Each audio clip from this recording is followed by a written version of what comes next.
Good day everybody, my name is Bernard Paul and I'm a psychologist here at Stabilis Rehabilitation Center, working here for the last 25 years. And for today, I'd like to talk about one particular symptom of substance abuse.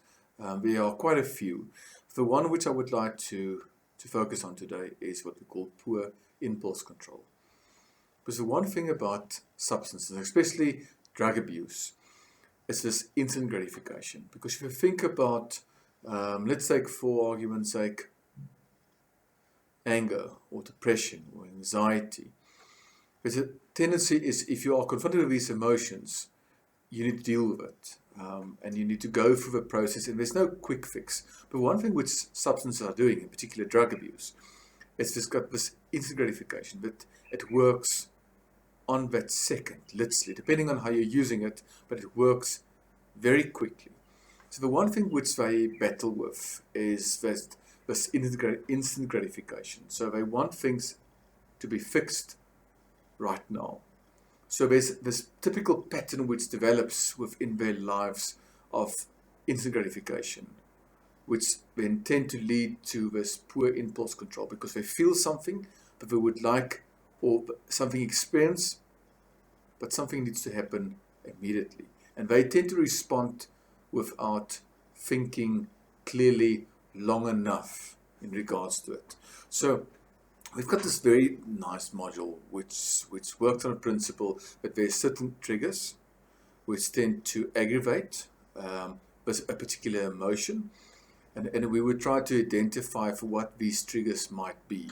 Whether for some people it would be the working environment, for some people would say it would be conflict. So the first thing which we do is we try to identify what are these typical triggers which are aggravate certain emotions. And we'll talk about what we call emotional brain. If we are in the emotional brain, that's when we normally would say to people, please do not respond or say or do something drastic. Because 9 out of 10 times, if you're in that particular mental space, what we call the emotional brain, we tend to be very impulsive. Because this particular part, we only argue the advantages. So let's hypothetically use somebody makes you angry at work and you feel, I just like to resign, I'm fed up with this. That's the typical emotional brain. And the brain only argues the advantages, but it would be nice to pack up and leave and go home. So we normally would say to people, please do not respond when you're in that particular mental space, what we call the emotional brain. But the important part about this particular space is you need to be able to identify if you are in it. Because quite often people don't even know that they are in that typical space of being very emotional.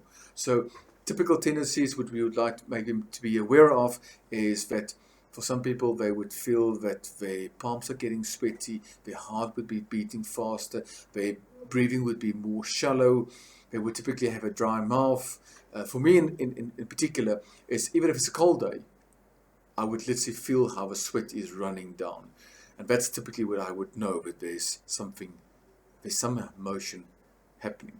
So, and the second thing is to identify and be able to know when you are in that particular mental space. Then thirdly is then to learn that some bit of self-discipline is to say, okay, let's not respond.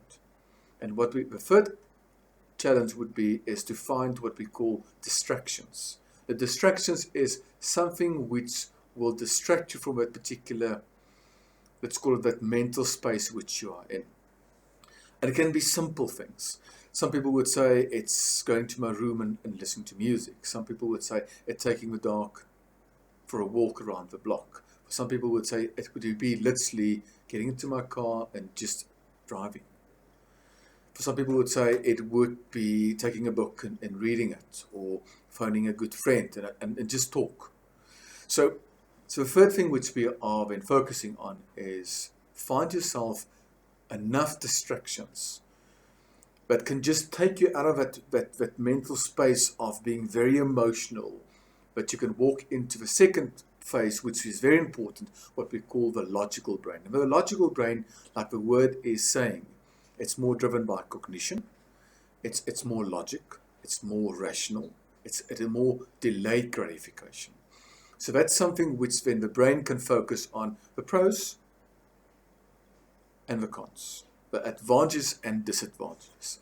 So let's go take a first scenario. Somebody makes you angry at work. The emotional brain would argue, let's resign and go home. The logical brain would say, that would be nice to resign and to go home. But the but would be, but I'm dependent on my salary. I've got a lot of expenses which I need to pay. So that's the more logical brain. So the typical part with drug addiction is they get so caught up within what they call the emotional brain, and they make these decisions when they're in that space, which 9 out of 10 times they are going to regret. So just to quickly recap, so the one thing which we quite often do in Stabilis is, first of all, identifying what are the typical triggers which aggravate certain emotions, what are the typical physical symptoms which will give you an indication that you are in that space of what we call the emotional brain. Thirdly, is then to identify what we call distractions, things literally you can do just to take you out of that particular space. And one last thing is what I'm continuously saying to them. This is a conscious effort. Because the automatic response is, I feel something and I respond. So it's making them consciously aware by saying, whoa, let's just see what distractions can we use in this particular scenario. So it sounds very simplistic, but we do so, and I'm trying to train this in while we're in Stabilis. Identifying the triggers, knowing when you're in that emotional space, and seeing what distractions we can use just to distract you to get to the more logical brain. Please, if you've got any questions, feel free to phone Stabilis. All our details would be on this video. Please take care, look after yourself. Thanks for listening. Bye for now.